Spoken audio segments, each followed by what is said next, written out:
ನರೇಂದ್ರ ಮೋದಿ ಅವರು ಮತದಾನವನ್ನ ಮಾಡಲಿದ್ದಾರೆ. ಇನ್ನೊಂದು ಕಡೆ ರಾಘವೇಂದ್ರ ಅವರು ಮಾತಾಡ್ತಿದ್ದಾರೆ, ನೋಡೋಣ. ಫಾದರ್ ಯಡಿಯೂರಪ್ಪನವರು ಯಾವಾಗ ಈ ರಾಜ್ಯದ ಮುಖ್ಯಮಂತ್ರಿ ಆಗಿದ್ರು, ಉಪಮುಖ್ಯಮಂತ್ರಿ ಆಗಿದ್ರು, ಆ ಸಂದರ್ಭದಲ್ಲಿ ನಮ್ಮ ಜಿಲ್ಲೆಗೆ ತಂದಂತ ಅಭಿವೃದ್ಧಿ ಕೆಲಸಗಳು, ಮತ್ತೆ 2009 ನಾನು MP ಆಗಿದ್ದೆ. ಆಮೇಲೆ ಶಾಸಕ MP ಆಗಿ ಕೆಲಸ ಮಾಡುವಂತ ಒಂದು ಮತದಾರರು ನಂಗೆ ಅವಕಾಶ ಮಾಡಿಕೊಟ್ಟಿದ್ರು. ಕೇಂದ್ರದಿಂದ ರೈಲ್ವೆ ಸೆಕ್ಟರ್ ಇರ್ಬೋದು, ಹೈವೇ ಸೆಕ್ಟರ್ ಇರ್ಬೋದು, ಸಾಕಷ್ಟು ಅಭಿವೃದ್ಧಿ ಕೆಲಸಗಳು ಇರ್ಬೋದು, ಲೇಬರ್ ಕ್ಲಾಸ್ಗೆ ESI ಆಸ್ಪತ್ರೆ ಇರ್ಬೋದು. ಸೊ ಇವೆಲ್ಲ ಡೆವಲಪ್ಮೆಂಟ್ ಕಾರ್ಯಕ್ರಮಗಳು ಈ ಬಾರಿ, ಮತ್ತು ವಿಶೇಷವಾಗಿ ಸ್ವಾತಂತ್ರ್ಯ ಸಂಗ್ರಾಮ ಯುವ ಶಕ್ತಿ ಹುಚ್ಚೆದ್ದು ಸ್ವಾತಂತ್ರ್ಯಕ್ಕೋಸ್ಕರ ಬ್ರಿಟಿಷ್ ವಿರುದ್ಧ ಒಂದು ಹೋರಾಟಗಳನ್ನು ಮಾಡ್ತಾ ಇದ್ರು, ದೇಶಕ್ಕೆ ಸ್ವಾತಂತ್ರ್ಯ ಬರಬೇಕು ಅಂತೇಳಿ. ಅದೇ ರೀತಿ ಈ ಬಾರಿ ಈ ಅತ್ಯಂತ ಕಮ್ಮಿ ಅವಧಿಯೊಳಗೆ ಸ್ವಾತಂತ್ರ್ಯ ಬಂದ ಮೇಲೆ ಬಂದಂಥ ಸರ್ಕಾರಗಳು ಲಾಸ್ಟ್ 60-68 ವರ್ಷದಲ್ಲಿ ಇವ್ರು ಮಾಡಿದಂಥ ಕೆಲಸ ಕೇವಲ 4.25 ವರ್ಷದ ಸನ್ಮಾನಿಸಿದ ನರೇಂದ್ರ ಮೋದಿಜಿಯವರು ಆ ದಾಖಲೆಗಳನ್ನು ಮೀರುವಂಥ ಕೆಲಸದಲ್ಲಿ ಮಾಡಿ ದೇಶವನ್ನು ಅಂತಾರಾಷ್ಟ್ರೀಯ ಮಟ್ಟದಲ್ಲಿ ಗೌರವದಲ್ಲಿ ತೆಗೆದುಕೊಂಡಂಥ ಪ್ರಯತ್ನವನ್ನು ಮಾಡಿದ್ದಾರೆ. ಸೊ ಇದು ಹುಚ್ಚೆದ್ದು ಇವತ್ತು ನಮ್ಮ ಯುವ ಶಕ್ತಿ ಆ ವೋಟಿಂಗಲ್ಲಿ ಭಾಗವಹಿಸ್ತಾ ಇದ್ದಾರೆ. ಹಾಗಾಗಿ ಈ ಸಂದರ್ಭ ನಾನು ಇಷ್ಟೇ ವಿನಂತಿಯನ್ನು ಮಾಡ್ಕೊಳೋದು, ಈ ಒಂದು ವೋಟು ಇವತ್ತು ದೇಶದಲ್ಲಿ, ರಾಜ್ಯದಲ್ಲಿ 2 ಸರ್ಕಾರವನ್ನು ತರುತ್ತೆ.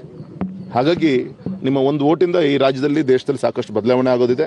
ದಯಮಾಡಿ ತಾವೆಲ್ಲರೂ ಕೊಡಬೇಕು. ಅದಕ್ಕಿಂತ ಇಂಪಾರ್ಟೆಂಟ್ ದೇಶದ ಒಂದು ಸಮಗ್ರತೆ ಹಿತದೃಷ್ಟಿಯಿಂದ ತಾವೆಲ್ಲರೂ ಕೂಡ ಮತದಾನದಲ್ಲಿ ಭಾಗವಹಿಸಬೇಕು ಅಂತೇಳಿ ನಾನು ವಿನಂತಿಯನ್ನು ಮಾಡ್ಕೊಳ್ತೀನಿ. ರಾಜಕೀಯ ಬದಲಾಗುತ್ತೆ ರಾಜ್ಯದಲ್ಲಿ ಅನ್ನುವಂಥ ಮಾತುಗಳು ಹೇಗೆ ಸರ್? 100%. ಯಾಕೆಂದ್ರೆ ಕಳೆದ 1 ವರ್ಷದಿಂದ ಇಲ್ಲಿ ಸರ್ಕಾರ ಬಂದಾದ ಮೇಲೆ ಅವರಲ್ಲೇ ಡಿಸ್ಪ್ಯೂಟು.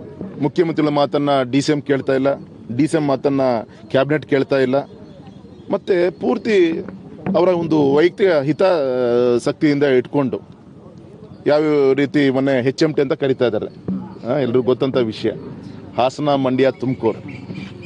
ಹಾಗಾಗಿ ಇದೆಲ್ಲದೂ ಕೂಡ ಜನ ಗಮನಿಸ್ತಾ ಇದ್ದಾರೆ. ಹಾಗಾಗಿ ಕೋಯಲೇಷನ್ ಅವ್ರ ಮೇಲ್ಮಟ್ಟದಲ್ಲಿ ಬೇರೆ ಬೇರೆ ರೀತಿಯಲ್ಲಿ ಆಗಿದೆ ಹೊರತು ಈ ಒಂದು ಮತದಾರ ಮಟ್ಟದಲ್ಲಿ ಅಥವಾ ಕೆಳಗಿನ ಮಟ್ಟದಲ್ಲಿ ನಾಯಕರ ಮಧ್ಯದಲ್ಲಿ ಯಾವುದೇ ಹೊಂದಾಣಿಕೆಗಳು ಆಗಿಲ್ಲ. ಸೊ ಇದೆಲ್ಲ ವಿಷಯಗಳು ಈ ಬಾರಿ ಚುನಾವಣೆಯಲ್ಲಿ ನಮಗೆ ಶಕ್ತಿಯಾಗಿ ಪರಿಣಮಿಸಿದೆ. ಸರ್, ಈ ಬಾರಿ ಯಾವುದೇ ಆಪರೇಷನ್ ಕಮಲ ಅಂತ ಮಾಡಬೇಕು ಅವಶ್ಯಕತೆ ಇಲ್ಲ. ಆಪರೇಷನ್ ಮಾಡಿ ಅಂತ ಈಗ ಅವರೇ ಬಂದಿದ್ದಾರೆ. ಸೊ ಅದು ಎಲ್ಲದೂ ಕೂಡ ಈ ಬಾರಿ ಸರ್ಕಾರ ರಚನೆಗೆ ಅವಕಾಶ ಆಗುತ್ತೆ. ಈಗ ಎಲ್ಲರೂ ಕೂಡ ತಾವೇ CM ಆಗ್ತೀವಿ ಅಂತ ಹೇಳಿ ಕಳೆದ 3 ದಿನಗಳಿಂದ ಹೇಳ್ತಾ ಇದ್ದಾರೆ. ಇದು ಎಲ್ಲೋ ಒಂದು ಕಡೆ ಈ ಬದಲಾವಣೆಯ ಯಾವ ಪಕ್ಷದಲ್ಲಿ? ಕಾಂಗ್ರೆಸ್ ಸಿದ್ದರಾಮಯ್ಯ ಶುರುವಾಗಿದೆ, ಅವರೆಲ್ಲ ಡಿಸ್ಪ್ಯೂಟ್ ಶುರುವಾಗಿದೆ. ನೋಡೋಣ ಈ ಬಾರಿ ರಾಜ್ಯದಲ್ಲಿ, ದೇಶದಲ್ಲಿ ಏನೋ ಬದಲಾವಣೆಗಳು ಇವೆಲ್ಲ ಆಗ್ತಿದ್ದಂಗೆ ಬದಲಾವಣೆ ಆಗುತ್ತೆ.